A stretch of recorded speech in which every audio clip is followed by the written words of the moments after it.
Le 9 juillet dernier, la station du Corbier accueillait les 6 belles aventurières, un événement engagé pour promouvoir le sport, l'aventure et l'entrepreneuriat au féminin. Donc c'est la 2e édition. C'est un festival qui a été créé en 2019 qui rassemble des sportifs de haut niveau, des chefs d'entreprise et des aventurières.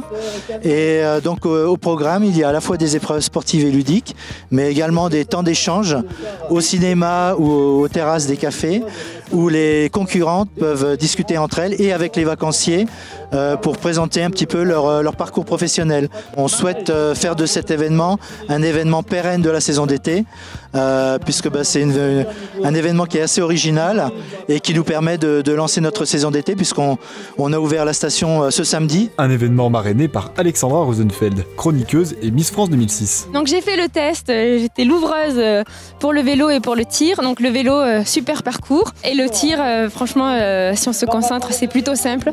Mais le vélo, vraiment pas simple, donc je leur souhaite bonne chance. Oui, je suis vraiment ravie d'être la marraine et comme je l'ai dit à plusieurs reprises, je serais venue avec joie, même si je n'étais pas marraine, parce que c'est vraiment avec beaucoup de plaisir que je découvre la Maurienne et cette super station. Ça fait beaucoup de bien de respirer l'air montagnard et les filles sont super cool, qui sont riches de leurs expériences et je suis ravie de partager ces moments avec elles. C'est hyper important de mettre en avant des femmes comme celles qui sont là aujourd'hui et elles ont beaucoup de choses à nous apprendre et on a tous beaucoup à apprendre d'elles. Des participantes qui ont donné le meilleur d'elles-mêmes. On vient de faire une épreuve de VTT avec du tir à la carabine laser. Pas facile, on avait une petite tension au départ, mais ça s'est bien passé. Comment tu l'as vécu? Eh bien très bien, puisque avec l'assistance électrique, ça nous a un petit peu aidé. Les virages, c'était un peu compliqué quand même, j'avoue. Moi j'ai une petite difficulté dans la montée, difficile de repartir, mais après c'était vraiment très sympa. On est entouré de femmes super inspirantes, qui ont toutes bien roulé leur boss, qui sont indépendantes, qui ont su fédérer, qui savent inspirer. Et je pense qu'on va gagner énormément d'énergie à être ici ce week-end. On a la chance là, ce week-end de pouvoir assister à la diffusion de toute une série de documentaires qui vont nous parler de sujets importants, comme le climat, les glaciers, le problème du plastique.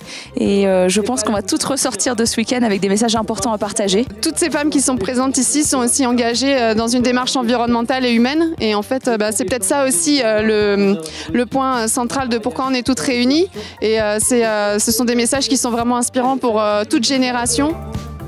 Oui, c'était super sympa, ludique, tant le VTT que la carabine, là, laser, c'est vraiment sympa. Il y a quand même une diversité de personnes, de parcours, donc c'est pas forcément des gens qu'on croise, moi de mon côté, c'est pas forcément des gens que je croise sur les festivals, toi j'imagine aussi qu'il y a des personnes là que tu croises pas, et donc c'est très chouette de pouvoir, de toute façon c'est la magie de la rencontre, de l'échange, et ça c'est toujours très riche. C'est vrai que c'est très enrichissant, on discute avec les unes, avec les autres et on apprend plein de choses et oui, le partage. Et puis après, il y a les documentaires aussi qu'on va voir, les films le soir qui vont nous permettre de découvrir différents univers, que ce soit le sport, la montagne, le monde entier, l'aventure et toutes les femmes qui sont entrepreneurs, qui réussissent d'une très belle manière.